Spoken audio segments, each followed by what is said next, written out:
அண்மைச் செய்தி. பொங்கல் திருநாளை சிறப்பாக கொண்டாட அரிசி அட்டை வைத்திருப்போருக்கு குடும்பத்திற்கு தலா 1000 ரூபாய் தரப்படும் என்று முதலமைச்சர் எடப்பாடி பழனிசாமி அறிவிப்பு வெளியிட்டிருக்கிறார். புதிய மாவட்ட தலைநகராக கள்ளக்குறிச்சி என்று அவர் தொடக்கி வைத்தார்.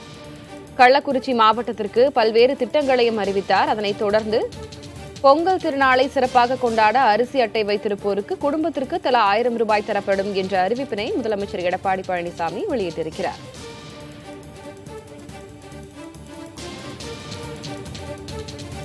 கூடுதல் விவரங்களை நமது செய்தியாளர் ஸ்டாலினிடம் கேட்கலாம். ஸ்டாலின், விரிவா சொல்லுங்க. திலகவதி, தை பொங்கல் பரிசாக தமிழகத்தில் உள்ள அரிசி ரேஷன் அட்டைதாரர்களுக்கு 1000 ரூபாய் வழங்கப்படும் என்று தமிழக முதலமைச்சர் அறிவித்துள்ளார். கள்ளக்குறிச்சி தனி மாவட்டமாக பிரிக்கப்பட்ட விழாவில் வைத்து இந்த அறிவிப்பை தமிழக முதலமைச்சர் வெளியிட்டுள்ளார். கடந்த ஆண்டும் இந்த தை பொங்கலுக்கு 1000 ரூபாய் வழங்கப்படும், ரேஷன் அட்டைதாரர்களுக்கு 1000 ரூபாய் வழங்கப்படும் என்ற அந்த அறிவிப்பு என்பது அறிவிக்கப்பட்டு செயல்படுத்தப்பட்டு வந்தது. இந்நிலையில் இந்த ஆண்டும் வருகின்ற ஆண்டும் தை பொங்கலுக்கு 1000 ரூபாய் அந்த சிறப்பு பரிசு தொகுப்பாக வழங்குவதற்கான அறிவிப்பை தமிழக முதலமைச்சர் வெளியிட்டுள்ளார். பொங்கல் பரிசு தொடர்பான அறிவிப்பை இந்த கள்ளக்குறிச்சி புதிய மாவட்ட தொடக்க விழாவில் வைத்து அறிவித்துள்ளார். இந்த 1000 ரூபாய் பணத்துடன் சேர்த்து பார்த்தோம் என்றால் பொங்கல் பரிசு தொகுப்பு என்பது வழக்கம் போல ஒவ்வொரு ஆண்டும் தமிழக அரசால் வழங்கப்பட்டு வருகிறது. 1 கிலோ பச்சரிசி, சர்க்கரை, கரும்பு, முந்திரி, திராட்சை உள்ளிட்ட அந்த பொருட்கள் எல்லாம் அடங்கிய அந்த பரிசு தொகுப்பு என்பது ரேஷன் அட்டைதாரர்களுக்கு ஒவ்வொரு ஆண்டும் வழங்கப்பட்டு வந்தது. கடந்த ஆண்டு முதல் இந்த பொங்கல் முதல் பார்த்தோம் என்றால் 1000 ரூபாயுடன் சேர்த்து அந்த பரிசு தொகுப்பு என்பது வழங்கப்படும் நிலையில் அடுத்த ஆண்டும் இந்த திட்டத்தை செயல்படுத்துவதற்கான அறிவிப்பு என்பது தற்போது அந்த அறிவிப்பை தமிழக முதலமைச்சர் வெளியிட்டுள்ளார்.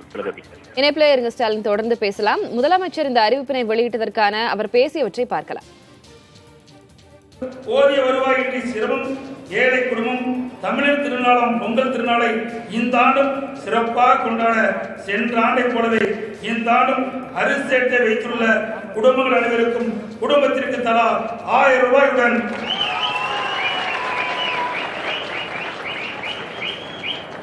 போன வருடம் எப்படி அரிசி குடும்ப அட்டை வைத்திருக்கின்ற அனைவருக்கும் தை பொங்கல் திருநாள் அன்று 1000 ரூபாய் வழங்கினோமோ அதே 1000 ரூபாய் இந்த ஆண்டும் அரிசி குடும்ப அட்டை வைத்திருக்கிற அனைவருக்கும் வழங்கும். அதே போல சென்ற ஆண்டு இந்த தை பொங்கலுக்கு உண்டான பொங்கல் வைப்பதற்கான பொருள் வழங்கப்பட்டது.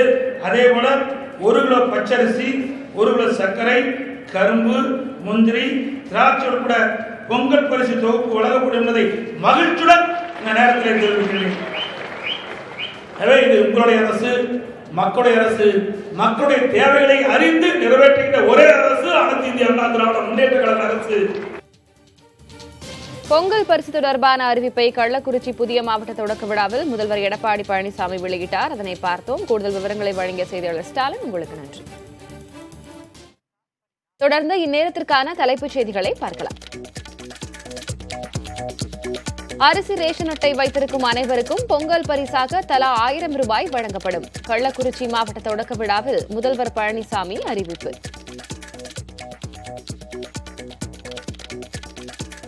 சர்க்கரை ரேஷன் அட்டையை அரிசி அட்டையாக மாற்றுவதற்கான கால அவகாசம் மேலும் 3 நாட்களுக்கு நீட்டிப்பு.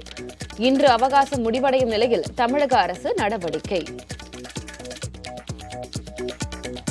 மகாராஷ்டிராவில் நாளை மாலைக்குள் பெரும்பான்மையை நிரூபிக்க வேண்டும்.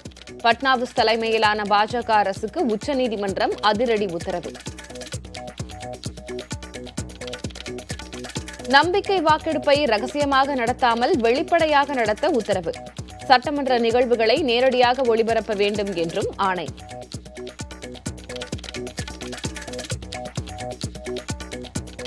மகாராஷ்டிர முதல்வர் தேவேந்திர பட்னாவிசுடன் துணை முதல்வர் அஜித் பவார் சந்திப்பு. பெரும்பான்மையை நிரூபிக்க உத்தரவிடப்பட்ட நிலையில் அவசர ஆலோசனை. அரசியலமைப்பு தினத்தையொட்டி நாடாளுமன்ற மைய மண்டபத்தில் இரு அவைகளின் கூட்டம். குடியரசுத் தலைவர், பிரதமர் உள்ளிட்ட தலைவர்கள் பங்கேற்பு.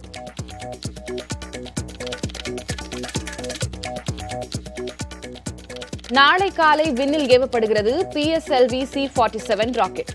26 மணி நேர கவுண்ட் டவுன் இன்று காலை தொடங்கியது. மகாராஷ்டிரா சட்டப்பேரவையில் நாளை மாலை 5 மணிக்குள் நம்பிக்கை வாக்கெடுப்பு நடத்துமாறு உச்சநீதிமன்றம் உத்தரவிட்டுள்ளது. மகாராஷ்டிராவில் பாரதிய ஜனதாவை ஆட்சி அமைக்க அழைத்த ஆளுநரின் முடிவுக்கு எதிராக சிவசேனா தேசியவாத காங்கிரஸ் தொடர்ந்த வழக்கில் இந்த உத்தரவு பிறப்பிக்கப்பட்டுள்ளது. வாக்கெடுப்பை நேரலையாக ஒளிபரப்ப வேண்டும் என உச்சநீதிமன்றம் உத்தரவிட்டது. அப்போது ரகசியமாக நம்பிக்கை வாக்கெடுப்பு நடத்தக்கூடாது என்றும் அறிவுறுத்தப்பட்டுள்ளது. இன்று மாலைக்குள் அவையின் மூத்த உறுப்பினர் ஒருவரை இடைக்கால சபாநாயகராக தேர்வு செய்ய வேண்டும் என்றும் உச்சநீதிமன்றம் தெரிவித்துள்ளது. இதனிடையே நம்பிக்கை வாக்கெடுப்பு நடக்கும் வரை பட்னாவிஸ் கொள்கை முடிவு எடுக்க தடை கோரி சிவசேனா புதிய மனுவை தாக்கல் செய்துள்ளது.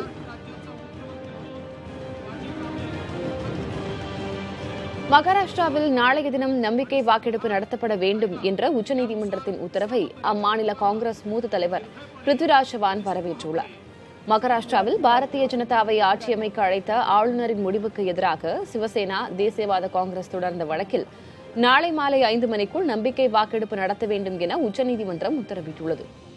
இந்த உத்தரவு காங்கிரஸ், தேசியவாத காங்கிரஸ், சிவசேனா ஆகிய கட்சிகளுக்கு திருப்திகரமாக இருப்பதாக காங்கிரஸ் மூத்த தலைவர் பிருத்விராஜ் சவான் கூறியிருக்கிறார்.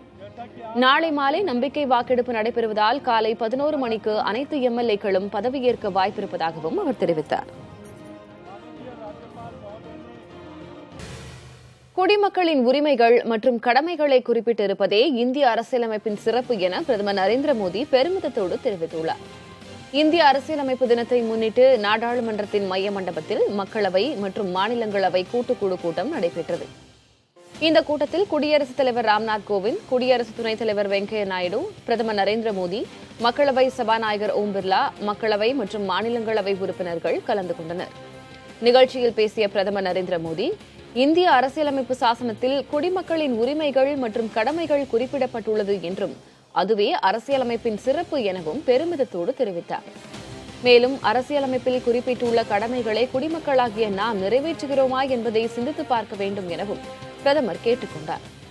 குடியரசுத் தலைவர் ராம்நாத் கோவிந்த் ஆற்றிய உரையில் 70ஆம் ஆண்டு இந்திய அரசியலமைப்பு தின நாளில் அனைத்து குடிமக்களுக்கும் தனது வாழ்த்துக்களை தெரிவித்துக் கொண்டார். மேலும் அரசியலமைப்பின் வெற்றி மக்கள் மற்றும் அரசியல் கட்சிகள் நடந்து கொள்வதை பொறுத்தது என்று அம்பேத்கர் பேசியதை குடியரசுத் தலைவர் தன் உரையின் போது மேற்கோள் காட்டினார்.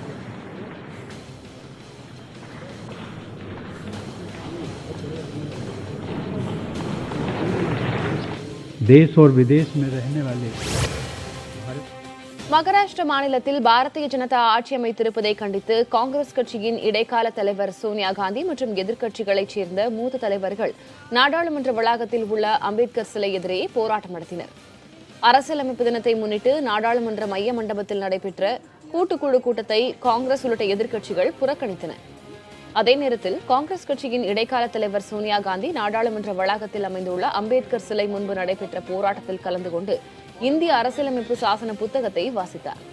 இதில் காங்கிரஸ் மூத்த தலைவர்கள் ஆனந்த் சர்மா, ஏ.கே. அந்தோனி, எம்பிக்கள் திருச்சி சிவா, டி.ஆர். பாலு, வைகோ, சு. வெங்கடேசன் உள்ளிட்ட பலர் கலந்து கொண்டனர். சர்க்கரை ரேஷன் அட்டையை அரிசி அட்டையாக மாற்றுவதற்கான கால அவகாசத்தை மேலும் 3 நாட்களுக்கு தமிழக அரசு நீட்டித்துள்ளது. தமிழகத்தில் 10,19,000 குடும்ப அட்டைகள் சர்க்கரை அட்டைகளாக இருக்கின்றன. இந்த குடும்ப அட்டைதாரர்கள் தகுதியின் அடிப்படையில் அரிசி அட்டைகளாக மாற்றிக்கொள்ளலாம் என்று அரசு அறிவித்திருந்தது. இதற்காக விண்ணப்பிக்க விதிக்கப்பட்ட அவகாசம் இன்றுடன் முடிவடையும் நிலையில் அதனை வரும் 29ஆம் தேதி வரை நீட்டித்து தமிழக அரசு உத்தரவிட்டுள்ளது. சர்க்கரை ரேஷன் அட்டையை அரிசி அட்டையாக மாற்ற விரும்புவோர் www.tnpds.gov.in என்ற இணையதளத்திற்கு சென்று விண்ணப்பிக்கலாம் அல்லது சம்பந்தப்பட்ட நியாய விலைக் கடைகள், வட்ட வழங்கல் அலுவலர்கள் மற்றும் உதவி ஆணையர் அலுவலகங்களில் நேரடியாக விண்ணப்பிக்கலாம்.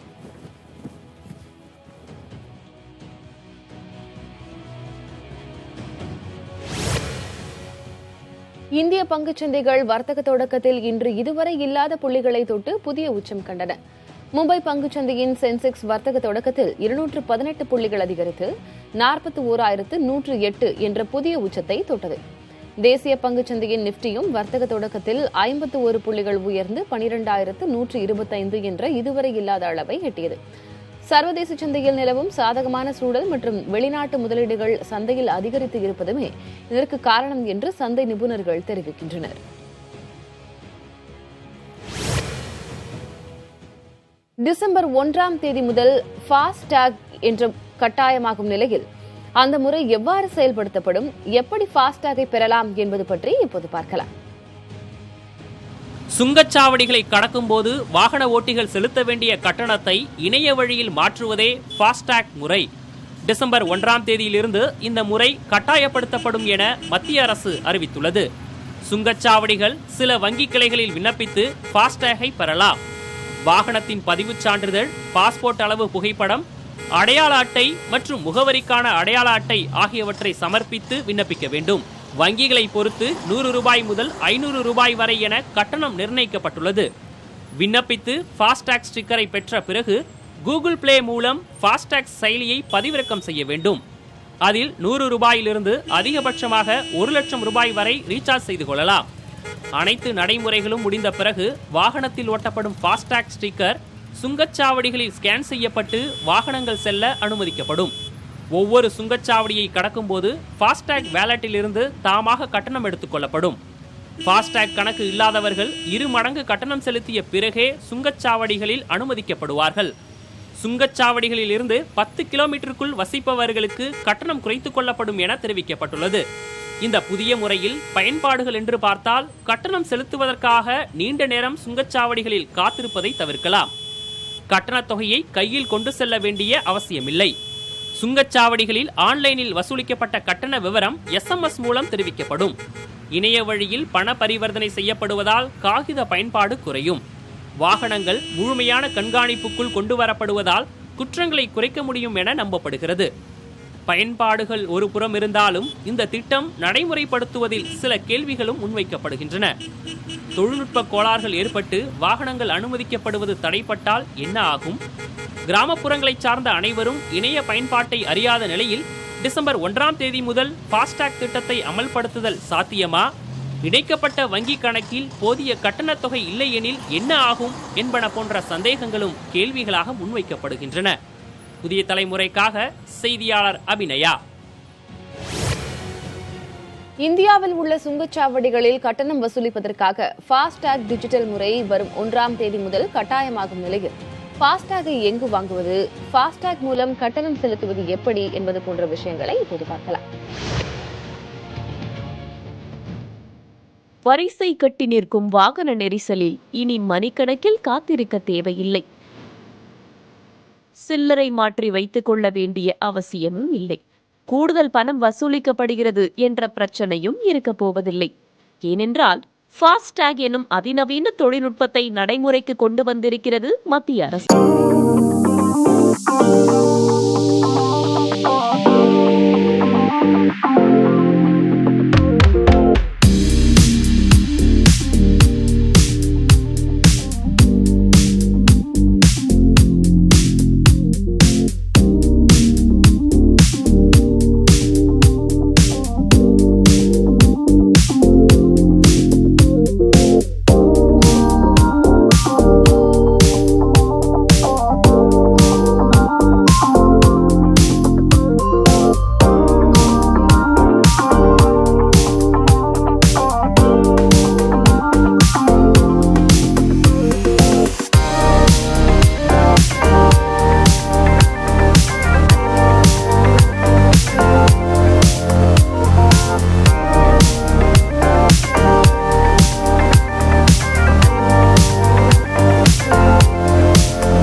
தொடரும் செய்திகளை உங்கள் ஊர் உங்கள் குரல் பகுதியில் பார்க்கலாம்.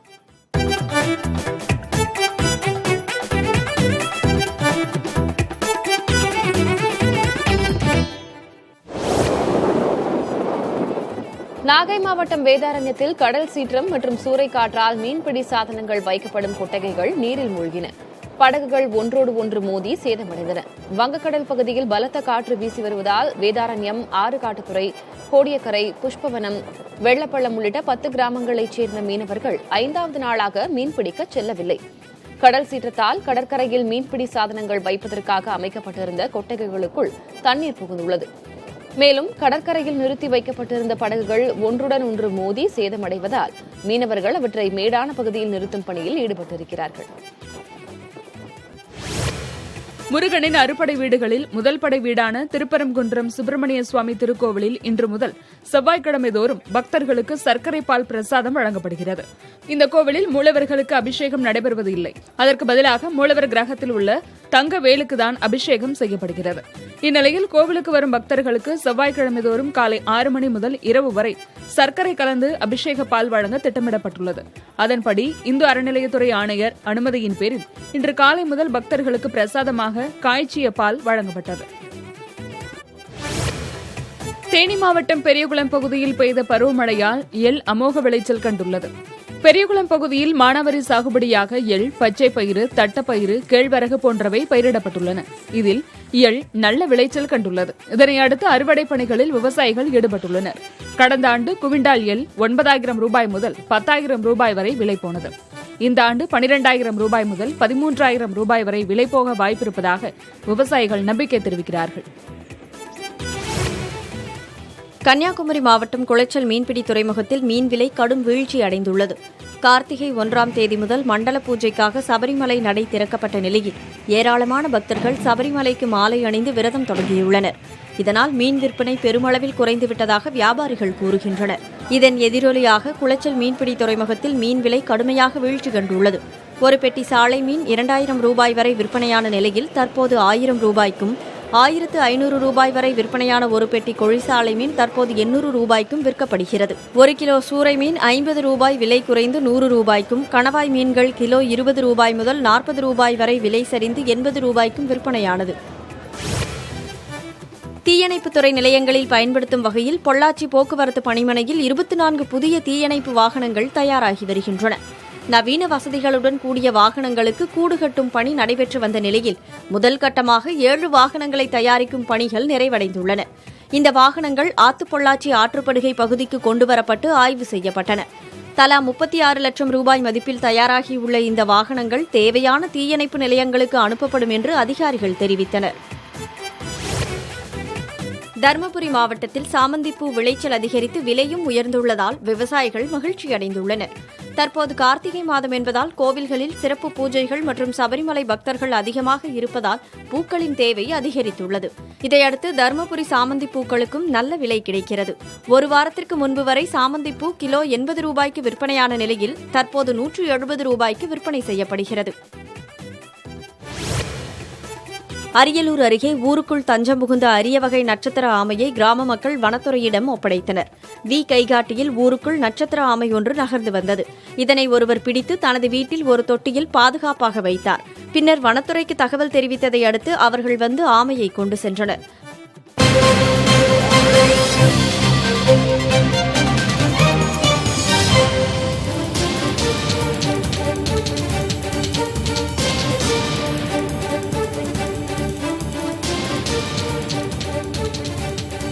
அண்மை செய்தி.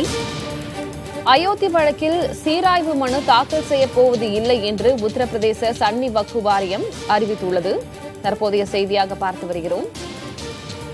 அயோத்தியில் சர்ச்சைக்குரிய நிலத்தில் ராமர் கோயில் கட்ட உச்சநீதிமன்றம் அனுமதி வழங்கியிருந்தது. அதனைத் தொடர்ந்து இஸ்லாமிய அமைப்புகளுக்கான மாற்று நிலம் வழங்கவும் அறிவிப்பு வெளியிட்டிருந்தது. இந்த உத்தரவினை எதிர்த்து சீராய்வு மனு தாக்கல் செய்யப்போவது இல்லை என்று உத்தரப்பிரதேச சன்னி வக்ஃப் வாரியம் அறிவிப்பு வெளியிட்டிருக்கிறது.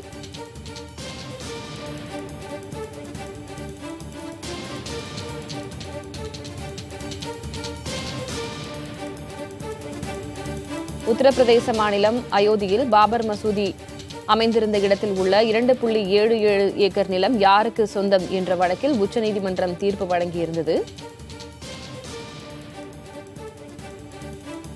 இதில் சர்ச்சைக்குரிய அந்த நிலப்பகுதியில் ராமர் கோயில் கட்டலாம் என்ற உத்தரவினை வழங்கியிருந்தது உச்சநீதிமன்றம்.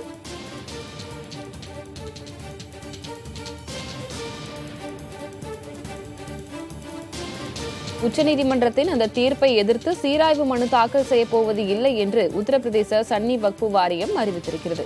சீராய்வு மனு தாக்கல் செய்ய வேண்டாம் என லக்னோவில் நடந்த சன்னி வக்ஃபு வாரிய கூட்டத்தில் பெரும்பான்மையினர் முடிவு செய்துள்ளதாகவும் தகவல் வெளியாகியுள்ளது. கூடுதல் விவரங்களை நமது செய்தியாளர் நிரஞ்சனிடம் கேட்கலாம். நிரஞ்சன், விரிவா சொல்லுங்க. அதாவது அயோத்தியா வழக்கில் அந்த உச்சநீதிமன்றத்தின் தீர்ப்பை எதிர்த்து மேல்முறையீடு செய்வதா வேண்டாமா, சீராய்வு மனுவை தாக்கல் செய்வதா வேண்டாமா என்பது தொடர்பாக இன்றைய தினம் சன்னி வக்ஃபு வாரியம் சார்பில் உத்தரப்பிரதேச மாநிலம் லக்னோவில் ஆலோசனை கூட்டமானது நடைபெற்றது. இந்த கூட்டத்திற்கு பிறகு ஒருமித்த குரலாக இந்த சீராய்வு மனு எதையும் தாக்கல் செய்ய வேண்டாம் என்ற ஒரு முடிவுக்கு வந்திருப்பதாக சொல்லப்பட்டிருக்கின்றது. உச்சநீதிமன்றத்தின் தீர்ப்பு எப்படி வந்தாலும் தாங்கள் ஏற்றுக்கொள்ள தயாராக இருக்கிறோம் என்பதை ஏற்கனவே இந்த சன்னி வக்ஃபு வாரியம் தான் அறிவித்திருந்தது. இந்த நேரத்தில் குறிப்பிட வேண்டிய அவசியம் ஏற்படுகின்றது. இதை தவிர மற்ற இஸ்லாமிய மத அமைப்புகள் சார்பில் உச்சநீதிமன்றத்தில் சீராய்வு மனு தாக்கல் செய்யப்படும் என்று ஏற்கனவே அறிவிக்கப்பட்டிருக்கக்கூடிய சூழ்நிலையில் மிக முக்கியமான ஒரு அமைப்பாக பார்க்கப்படக்கூடிய இந்த சன்னி வக்ஃபு வாரியத்தின் இந்த முடிவு என்பது மிக முக்கியமான ஒரு விஷயமாகவும் இந்த விவகாரத்தில் பார்க்க வேண்டியிருக்கிறது. இவர்கள் பிரச்சனைகளை நாம் மேற்கொண்டு எடுத்துச் செல்ல வேண்டியதில்லை. ஒரு தீர்வு என்பது வந்திருக்கின்றது உச்சநீதிமன்றத்தின் வாயிலாக, அதை அப்படியே நாம் எடுத்துக்கொள்வோம் என்ற ஒரு ரீதியில் தான் இந்த முடிவிற்கு அவர்கள் வந்திருப்பதாகத்தான் சொல்லப்பட்டிருக்கிறது. இதை தவிர உச்சநீதிமன்றத்தில் சார்பில் அமைக்கப்படவிருக்கக்கூடிய அந்த நடுநிலை குழு உள்ளிட்ட பல்வேறு அமைப்புகளிடமும் மேற்கொண்டு ஏதேனும் கிரீவன்ஸ் வேண்டும் என்றால் நாம் அணுகிக் கொள்ளலாம் என்ற ஒரு முடிவிற்கும் அவர்கள் வந்திருப்பதாகவும் தெரிய வந்திருக்கிறது. விவரங்களை வழங்கியதற்கு நன்றி நிரஞ்சன். கார்டோசாட் 3 செயற்கைக்கோள் மற்றும் அமெரிக்காவின் 13 நானோ செயற்கைக்கோள்களோடு PSLV C-47 ராக்கெட் நாளை காலை விண்ணில் ஏவப்பட உள்ளது. ஆந்திர மாநிலம் ஸ்ரீஹரிகோட்டாவில் உள்ள சதீஷ் தவன் விண்வெளி மையத்தில் இருந்து காலை 9:28 மணிக்கு ராக்கெட் செலுத்தப்படுகிறது. 1625 கிலோ எடை கொண்ட 3ஆம் தலைமுறை அதிநவீன கார்டோசாட் 3 செயற்கைக்கோள் புவியில் இருந்து 509 கிலோமீட்டர் தொலைவிலான சுற்றுவட்ட பாதையில் நிலைநிறுத்தப்பட உள்ளது. அங்கிருந்தபடி புவியை கண்காணிப்பதோடு உயர்தரத்திலான புகைப்படத்தை எடுத்து அனுப்பும் திறன் கொண்டது. இது 5 ஆண்டுகள் செயல்பாட்டில் இருக்கும் என தெரிவிக்கப்பட்டுள்ளது. இது தவிர அமெரிக்காவின் 13 நானோ செயற்கைக்கோள்களும் செலுத்தப்பட இருக்கின்றன. இதற்கான கவுண்ட் டவுன் இன்று காலை தொடங்கியது. PSLV C-47 ராக்கெட் மூலம் கார்டோசாட் 3 என்ற செயற்கைக்கோளை நாளை இந்திய விண்வெளி ஆய்வு மையம் விண்ணுக்கு செலுத்த இருக்கிறது. இந்த செயற்கைக்கோளின் பயன் குறித்து விஞ்ஞான் பிரச்சாரின் மூத்த விஞ்ஞானி TV வெங்கடேஸ்வரனோடு செய்தியாளர் ரமேஷ் நடத்திய நேர்காணலை இப்போது பார்க்கலாம். இந்த கார்டோசாட் 1, 2 ஏற்கனவே இருக்குது. இந்த கார்டோசாட்னா என்ன, இதனுடைய பயன்கள் என்ன, எதுக்காக, எந்த ஆய்வுக்காக அனுப்பப்படுகிறது சார்? கார்டோசாட் அப்படிங்கிறதுனா அந்த கார்டோ அப்படின்னு நம்ம சொல்கிறது வந்து ஆக்சுவலாக வந்து புவி அமைப்பு ஆய்வு அப்படிங்கிறது தான் வந்து கார்டோகிராஃபி. அதாவது எங்கே மேடு இருக்குது, எங்கே பள்ளம் இருக்குது, எங்கே என்ன பொருட்கள் இருக்குது, எங்கே நீர்நிலை இருக்குது, எப்போ நீர்நிலை வறண்டு போகுது, எப்போ வந்து நீர் வருது, எப்போ பனி படருது, பனி போகுது போன்ற பல விஷயங்களை இதன் மூலமாக நம்ம பார்க்க முடியும். அதாவது வந்து வரைபட இயல், தமிழில் வந்து எதுவாக சொல்லணும்னா கார்டோகிராஃபி அப்படின்னா வரைபட இயல். முன்னாடிலாம் என்ன பண்ணுவாங்கன்னு சொன்னால் ஒன்று பிளேனில் போய் ஒரு ஃபோட்டோ எடுத்து அதை வச்சு கணக்கு போடுவாங்க. அப்படி இல்லாமல் இப்போ வந்து சேட்டலைட்லேருந்து நம்ம நல்லா பண்ண முடியும். இந்த கார்டோசாட் 3 அப்படிங்கிறது வந்து ஆக்சுவலாக கார்டோசாட் 2 விட கொஞ்சம் மேலும் நுணுக்கமான அளவில் நமக்கு புகைப்படங்களை தரக்கூடிய இது.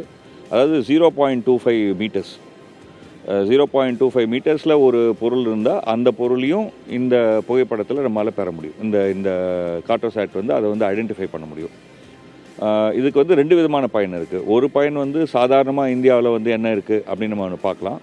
அதே மாதிரி வந்து பேரிடர் போன்ற காலங்களில் வந்து எங்கே வந்து பேரிடர் வருது, இப்போ உதாரணமாக வந்து ஒரு அணையில் அதிகமாக அல்லது ஒரு ஏரியில் அதிகமாக தண்ணி இருக்குது, அந்த தண்ணி வந்து உடைய போகுதுன்னு சொன்னால் எப்படி போகுது போன்ற பல விஷயங்களை பார்ப்பதுக்கு அது வந்து உதவும். பேரிடர் சமயத்தில் எந்த பக்கம் போகணும், எந்த பக்கத்துலேருந்து அந்த பேரிடர் பகுதிக்கு வந்து பொருட்களை எடுத்துன்னு போகலாம் போன்ற விஷயங்களை திட்டமிடுவதற்கு வந்து உதவும். அஃப்கோர்ஸ் இந்த மாதிரியான தொழில்நுட்பம் வந்து கொஞ்சம் இராணுவ பயன்பாடும் இருக்குது. எல்லையில் நடமாட்டங்கள் போன்ற விஷயங்களை வந்து பார்ப்பதற்கும் இது வந்து உதவும். சென்னை கோயம்பேடு சந்தையில் வெங்காயத்தின் விலை தொடர்ந்து உயர்ந்து வருகிறது. பெரிய வெங்காயம் கிலோ 80 ரூபாய் வரையிலும், சின்ன வெங்காயம் கிலோ 140 ரூபாய் வரையிலும் விற்கப்படுகிறது. கடந்த சில நாட்களாகவே தமிழ்நாட்டில் வெங்காயம் கிலோ 100 ரூபாய்க்கு விற்கப்பட்டு வந்தது. வெங்காய உற்பத்தியில் முன்னணி வகிக்கும் மகாராஷ்டிரா, கர்நாடகா, ஆந்திரா போன்ற மாநிலங்களில் மழையால் விளைச்சல் பாதிக்கப்பட்டதால் வரத்து குறைந்தது. மேலும் வெங்காயம் அதிக அளவு பதுக்கப்படுவதாகவும் புகார்கள் எழுந்தன. இதன் காரணமாகவே கடந்த ஆகஸ்ட் முதல் வெங்காயத்தின் விலை ஏற்ற இறக்கத்தோடு காணப்படுகிறது. விலை உயர்வை கட்டுப்படுத்தும் வகையில் பொதுத்துறை வர்த்தக நிறுவனமான MMTC 6090 டன் வெங்காயத்தை எகிப்திலிருந்து இறக்குமதி செய்ய ஒப்பந்தம் செய்துள்ளது. நாட்டின் பல நகரங்களில் வெங்காயத்தின் விலை 1 கிலோ 100 ரூபாயை தொட்டுள்ளது.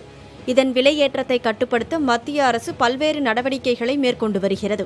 குறிப்பாக ஏற்றுமதியை தடை செய்தும் பதுக்கல் செய்வோர் மீது கடும் நடவடிக்கை எடுக்கப்பட்டும் வருகிறது. இந்நிலையில் 1,20,000 டன் வெங்காயத்தை இறக்குமதி செய்ய கடந்த வாரம் மத்திய அமைச்சரவை ஒப்புதல் அளித்தது. அதன்படி 6090 டன் வெங்காயத்தை எகிப்து நாட்டிலிருந்து இறக்குமதி செய்து உள்ளூர் சந்தையில் 1 கிலோ 52 ரூபாய் முதல் 60 ரூபாய் வரை விற்பனை செய்ய MMTC நிறுவனம் திட்டமிட்டுள்ளது. வெங்காயத்தின் விலை உயர்வு மக்களுக்கு கண்ணீரை வரவழைத்திருக்கும் நிலையில் இந்த பாதிப்பின் தொடர்ச்சி பிரியாணி பிரியர்களையும் தாக்கியுள்ளது. சென்னையில் பிரியாணியின் விலை திடீரென 50 ரூபாய் வரை உயர்த்தப்பட்டுள்ளது. தமிழகத்தில் கடந்த சில வாரங்களாக வெங்காயத்தின் விலை கிடுகிடுவென உயர்ந்திருப்பதோடு கடும் தட்டுப்பாடும் நிலவுகிறது.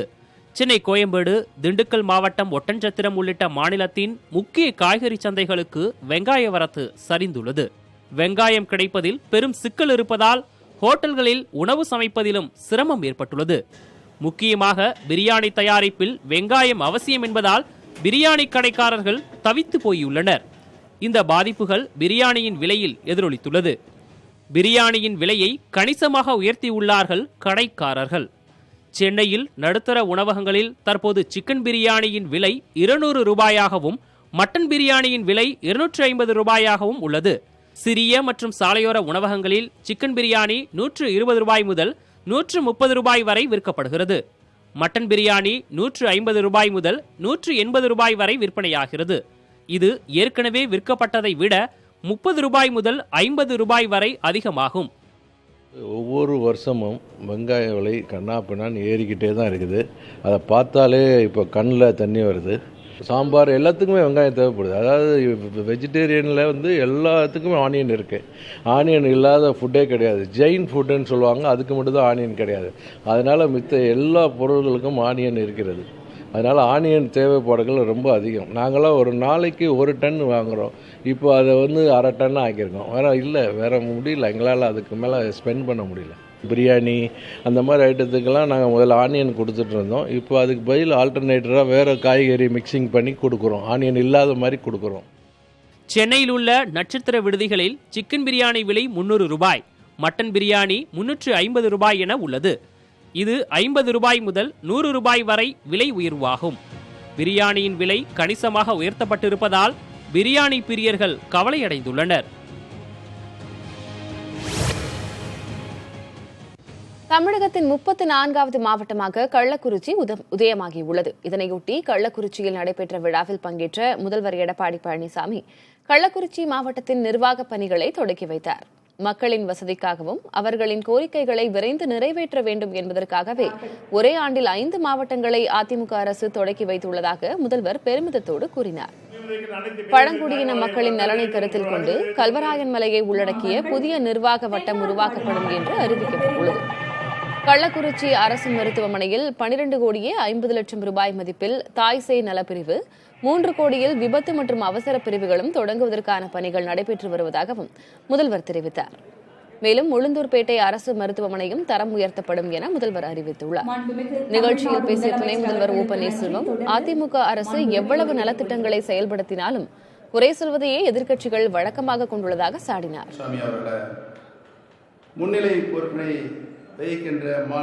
தைப்பொங்கலின் போது கடந்த ஆண்டு வழங்கப்பட்டது போல இந்த ஆண்டும் அரிசி குடும்ப அட்டைதாரர்களுக்கு தலா 1000 ரூபாய் பொங்கல் பரிசு வழங்கப்படும் என முதல்வர் எடப்பாடி பழனிசாமி அறிவித்துள்ளார். இந்த ஆண்டும் அரிசி அட்டை வைத்துள்ள குடும்பங்கள் அனைவருக்கும் குடும்பத்திற்கு தலா 1000 ரூபாயுடன்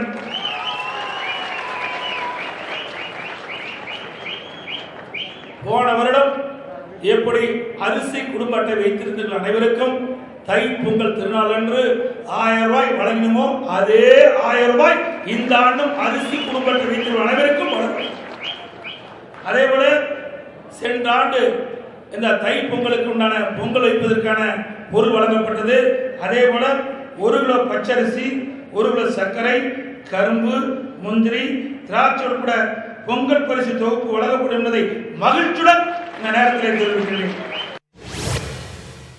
ஒரே வீட்டின் முன்பகுதி விழுப்புரம் மாவட்டமாகவும் பின்பகுதி கள்ளக்குறிச்சி மாவட்டமாகவும் உள்ள வினோதம் அரங்கேறியுள்ளது. விழுப்புரம் மாவட்டத்தில் இருந்து பிரிந்து புதிதாக கள்ளக்குறிச்சி மாவட்டம் உருவாக்கப்பட்டுள்ள நிலையில் கருவேப்பிலைப்பாளையம் கிராமத்தில் ஒரே தெருவில் உள்ள வீடுகள் முன்பக்கம் விழுப்புரம் மாவட்டமாகவும் பின்பக்கம் கள்ளக்குறிச்சி மாவட்டமாகவும் பிரிந்துள்ளன. இந்த கிராமம் திருவெண்ணைநல்லூர் மற்றும் திருநாவலூர் என 2 காவல் நிலைய எல்லைக்குள் வருகிறது.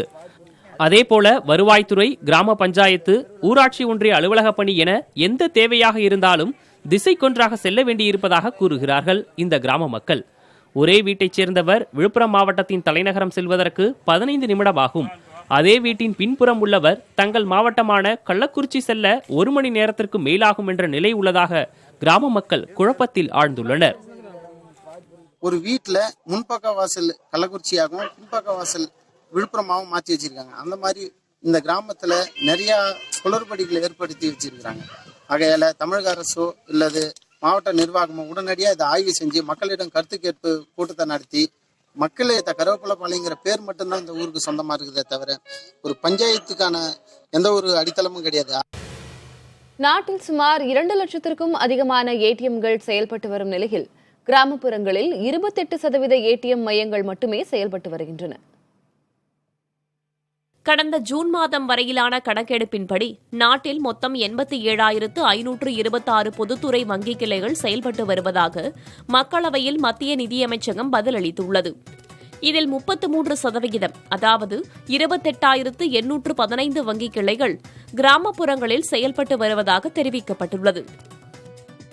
இதேபோல தனியார் வங்கிக் கிளைகளை பொறுத்தவரை மொத்தமுள்ள 32,083 வங்கிக் கிளைகளில் 6,846 வங்கிக் கிளைகள் கிராமப்புறங்களில் செயல்பட்டு வருவதாக தெரிவிக்கப்பட்டுள்ளது. 2016-17 ஆண்டில் 2,168 புதிய வங்கிக் கிளைகள் துவங்கப்பட்ட நிலையில் 2018-19 ஆண்டில் வெறும் 438 வங்கிக் கிளைகள் மட்டுமே புதிதாக உருவாக்கப்பட்டிருப்பதாக மத்திய நிதியமைச்சகம் குறிப்பிட்டுள்ளது. ஏடிஎம் மையங்களை பொறுத்தவரை பொதுத்துறை வங்கிகளின் 1,37,000 ஏடிஎம் மையங்கள், தனியார் வங்கிகளின் 69,019 ஏடிஎம் மையங்கள் என மொத்தம் 2,06,019 ஏடிஎம் மையங்கள் செயல்பட்டு வருவதாக மத்திய அரசு தெரிவித்துள்ளது. இதில் கிராமப்புறங்களில் பொதுத்துறை வங்கிகளின் 27,098 ஏடிஎம்கள், தனியார் வங்கிகளின் 5,759 ஏடிஎம் மையங்கள் என மொத்தம் 32,857 ஏடிஎம் மையங்கள் செயல்பட்டு வருவதாக மத்திய நிதியமைச்சகம் தகவல் அளித்துள்ளது. மேலும் பல அண்மைச் செய்திகளுக்காக தொடர்ந்து இணைந்திருங்கள் புதிய தலைமுறையோடு.